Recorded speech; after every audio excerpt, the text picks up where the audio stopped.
could we do there? And so the stuffed animals came in, and our deal with Worldwide Claire's, and they had backpacks and shirts and pens and school supplies and anything that you could think of had Doug on it. American Greetings, we did a big thing with them, and Doug has greeting cards in Target and Walmart, so that you can give someone a meme of Doug. It's a physical, it's like you're taking him out of the screen and putting him on something to make someone smile in real life.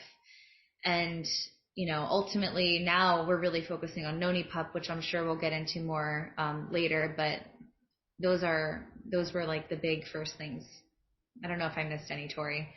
No, that's exactly it. And Leslie nailed it perfectly, that it's always like the off-screen extension of him and what makes the most sense. But yeah, the plushies, the toys, those sorts of things. It's a very family-centric brand. And so that's really what we always wanted to harness, is the power of being, family friendly. And so we were in retailers and places that families would be experiencing or going to.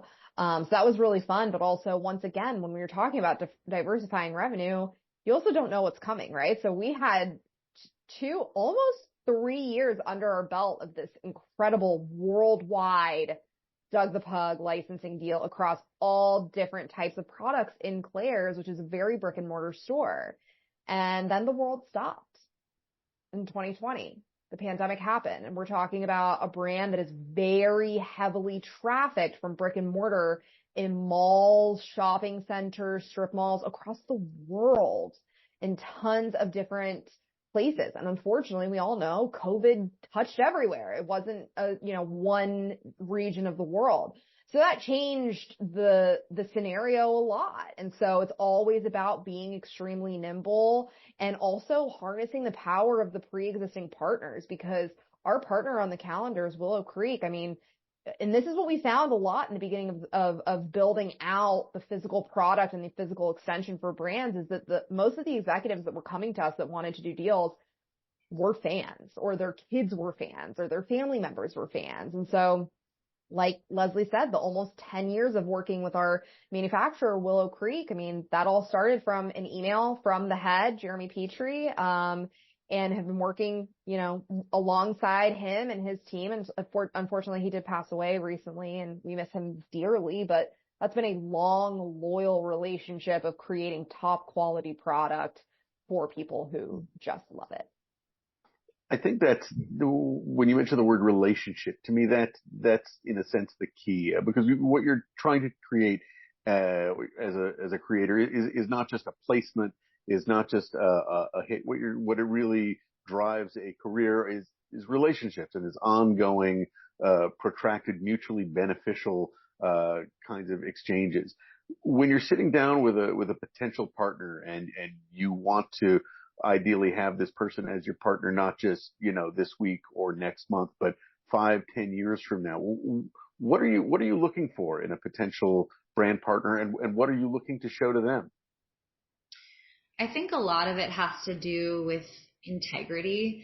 And so we have, many pillars of just even personal things that we do and do not feel comfortable with. And we've been offered quite a hefty price tag from some pet-centric brands, but we would never feed that to Doug. We would never recommend our friends feed it to Doug or to their dogs. And so we ultimately pass. And there have been 1 or 2 scenarios where in a pinch we have said yes to something, and these have mostly been on my personal Instagram page, not Doug's, because we are so selective with Doug's. But I've in the past been like, yeah, that's fine, I'm sure it'll be fine.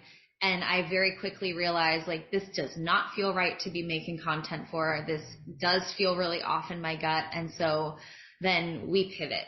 But yeah, I find it very important to just always listen to your gut, because the followers that follow you and that have been there since day one will know if you're doing something just for money or for something else. They will know that it doesn't feel organic and it won't feel great to post.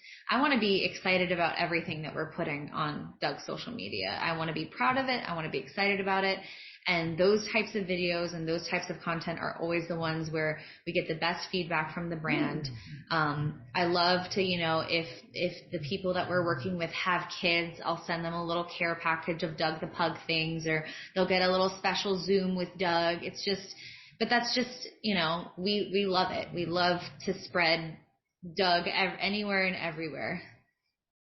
Yeah, and I will say too, I mean, I think we've learned over the years quickly the red flags to look out for. And unfortunately, this is something, we speak a lot at the CGA about non-trustworthy types of organizations that will prey especially on the newer, younger, hotter creators. And usually if it sounds too good to be true, it is. If people are making promises that sound like, oh my God, for real, it's not for real. And so we've learned a lot about that. And especially, it took us through, and we'll get into it too, but it took us 3 years to launch Noni Pup. We've started working on that during the pandemic when most of our revenue from our global licensing deal were starting to dry up because no one could shop in physical stores. And if your partner it isn't growing a ton on e-com, we've learned through the pandemic how important having a solid e-commerce business is. And now we've launched one. And of course, we're doing the opposite, where it's like starting an e-com and then we're going to look into more physical distribution next year. But then we sat down and we were looking at it and it was like, all of our Noni Pup products are American made, shipped in America. And a part of that was, once again, from our learnings of what happened during the pandemic. So I also don't want to have this conversation and make it feel like it's always just like the roller coaster keeps going up, because that's also not realistic. It has shifted. It has gone down. It has been in COVID, it was extremely nerve wracking. None of us knew what was going to happen, especially in those first couple of months when all of the deals were drying up. We were dealing with situations where, we had deals with, say, I'll use an example. This was not the company, but Lysol, where they were like, hey, I know we have a fully executed contract, but advertising law, we literally cannot post this because no one can buy the product anywhere, right? We all remember how hard it was to get that in the beginning of the pandemic. There goes revenue for absolutely no other thing except if they pay us to post this, it is actually illegal because people cannot find it anywhere. So it's been a dip. Sometimes it's been a high other times. And that's also the other thing with being a creator. It's like the highs are really, really high and the lows are really low. And so that's why sometimes you have to step out of what you know and the comfort zone and ultimately bet on yourself. And personally, that's kind of why I left more of the traditional representation world, because just like Leslie, Rob, and Doug, they didn't ask for permission to grow a brand. They did it. And then everything else was falling into what aligned with their creativity.